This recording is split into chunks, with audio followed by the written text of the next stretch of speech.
Alright, so as I said, after playing Ultra Rumble like a month ago, I sort of now just wanted to finally knock What's Justice off my backlog. It seemed to be a more interesting game with some better potential, in my opinion.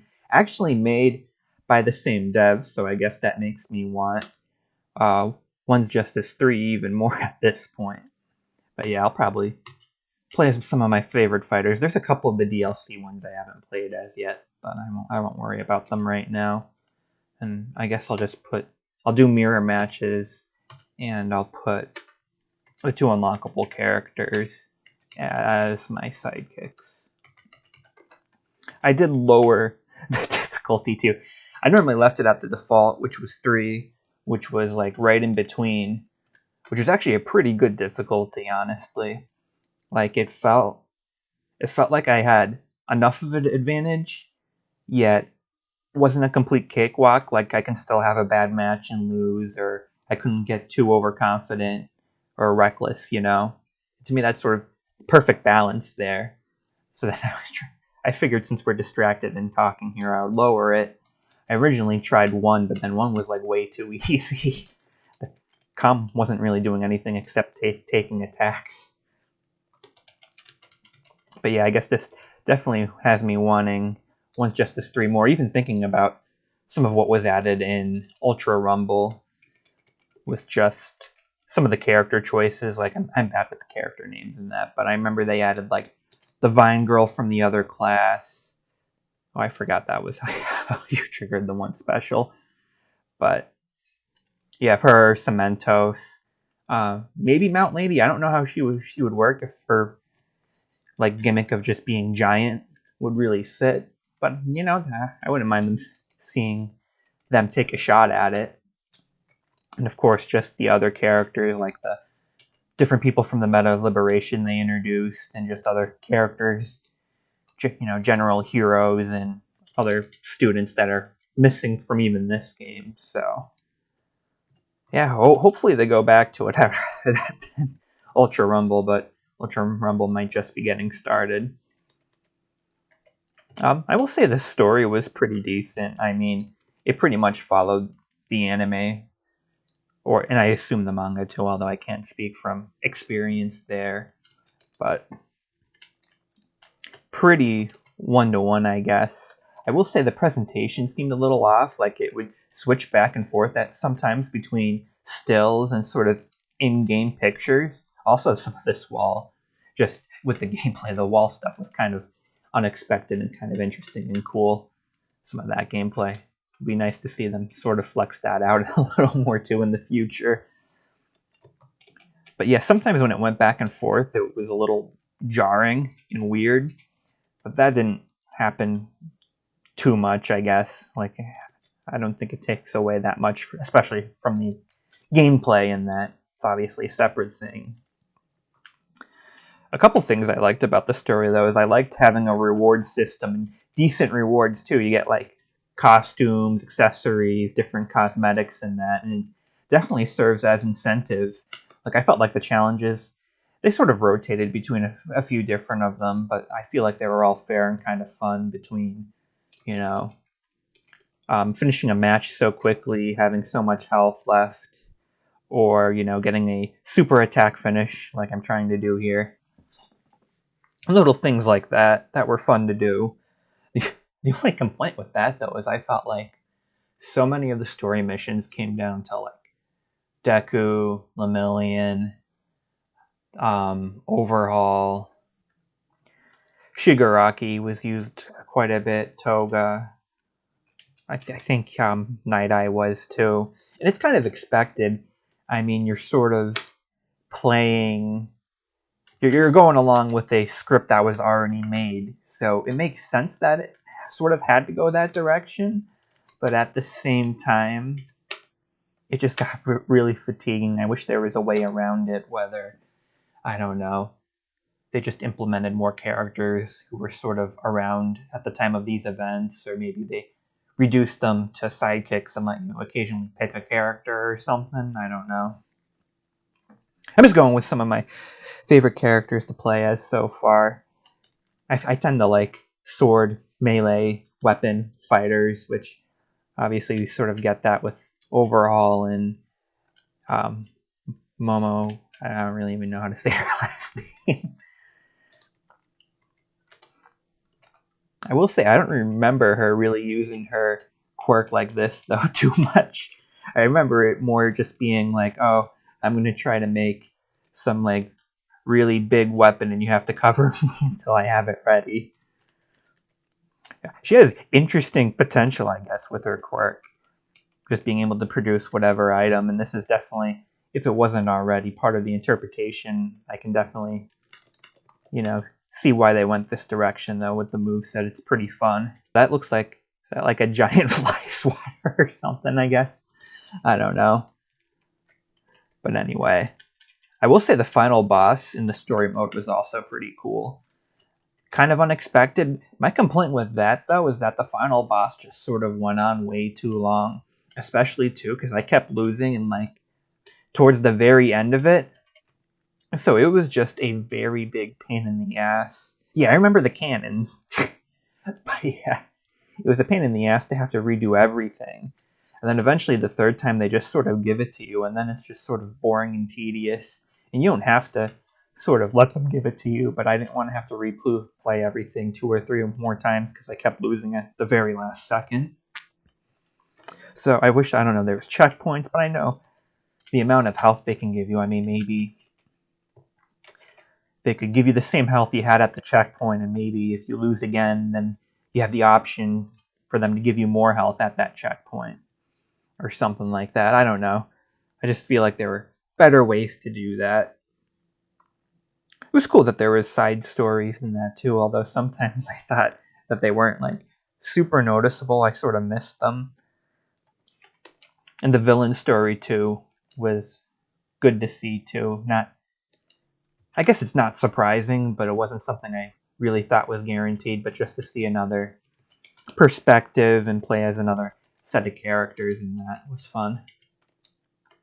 To just see that there was more story mode stuff to do too, because like I said, in general it was pretty good. I will say heavier characters feel very hit or miss in this. Like, I feel like Nomu was fun. I feel like Gang Orca and Fat Gum were pretty fun. But then there was a couple, like the other Overhaul form I have right now as the sidekick. I didn't think he was very fun. Or there was like another member of his gang that was really heavy. He was just really slow and just not really, once again, fun in my opinion to play as. Ooh, I didn't think I would actually do that.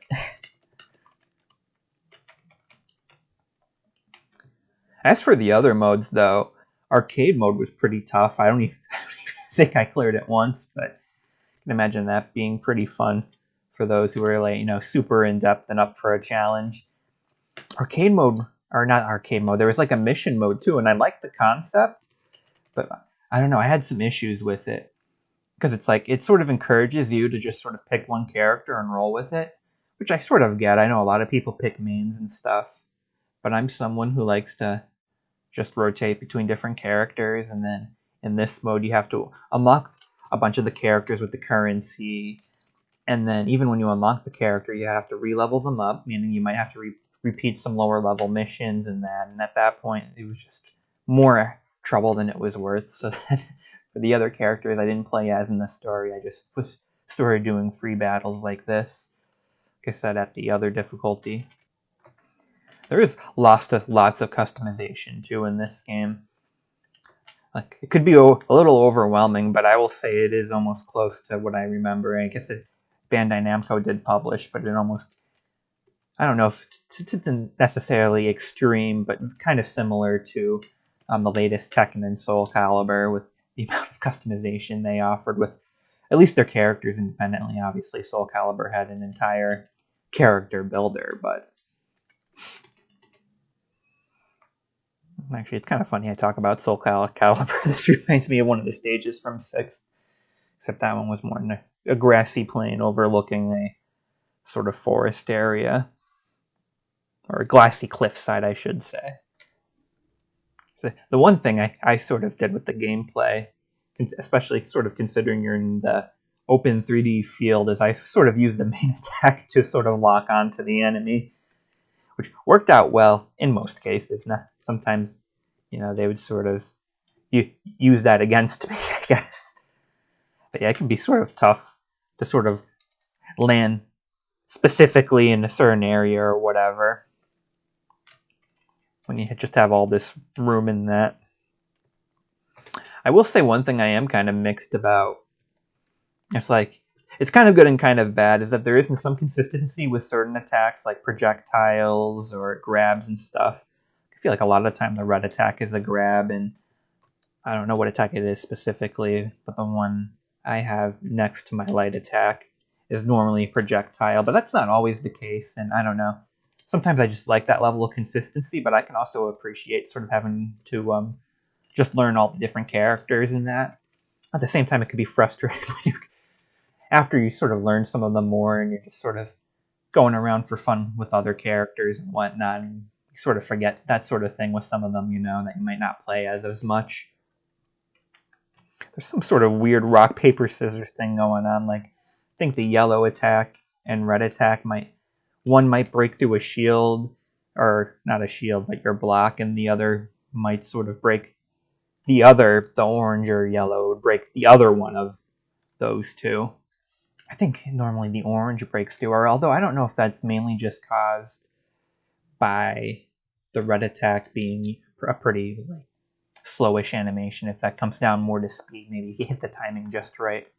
Or even sometimes when you're even just trying a basic combo, the yellow or the red can break through it. So I think that's a pretty good system. It definitely feels like you have some options, and even the sidekick system, you can sort of interrupt a combo and sort of get your feeding even stuff back up, and obviously your opponent has access to that too.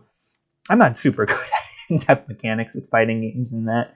I enjoy them and have a good time, but not really my expertise. But like I said, I can definitely appreciate some of the depth and options you have here. They also did a good job, I think, too, with some of the gimmicks. Like, I remember particularly Toga and Izawa and again, I apologize for mispronounced names, and Shinso all just have they do a good job implementing their quirks, even though they're sort of more support-ish quirks into the moveset. And it's sort of fun to see what they do in sort of making unique characters and what they sort of come up with to translate certain things into a fighting game moveset. So it's fun to watch the super attacks too. One thing I will say that I was surprised about, now that I think about it, is I'm pretty sure in like the story mode they really didn't do any sidekicks. Like, I think there was like a couple missions that had it, but the majority didn't. Which I guess maybe that's a more competitive way to play, but I don't know. I like the system. Especially, like, I don't know. I can maybe understand for arcade mode where that was a little more difficult. Like, story mode wasn't like super difficult. It was challenging enough, but not as bad as arcade mode. So you would sort of think, I don't know, story mode seems like it might be a little more approachable for a more casual player to play. So you would think sidekicks would be in that. Although, could you even do sidekicks in arcade mode? Like, maybe it's an option there? I don't know. But anyway. Another thing I like about this game, too, is how it pretty much just built off the first game. I'm pretty sure they brought back most, if not all, fighters. I think they definitely did with the fighters. Probably stages, too. The only thing that really seems like it's unique to the first game is the story mode. That this game pretty much picks off where the first one probably left off. So I guess that at least gives some motive if you really wanted to play the first one. So I certainly don't blame them for not, at least including that, leaving one thing sort of unique and exclusive there. I mean, I don't know. I feel like a lot of the fighters, I don't think there's any really noticeable clones or, echoes in Smash terms. But I don't know, so a lot of them do follow a similar, sort of baseline template. But I feel like a lot of them just feel unique enough, So the other thing too is that they do have villain sides of the stages, which is essentially just applying a purple tint or fog to the stage, which is kind of weird, but it's something, I guess. I will say overall, the only other game I really played like this is Jump Force, and I definitely enjoy this one more than Jump Force. I don't know if it's just the overall game or just sort of the better way everything flows. You just have a more consistent world to work with, and that, what was he waiting for there? I don't even know.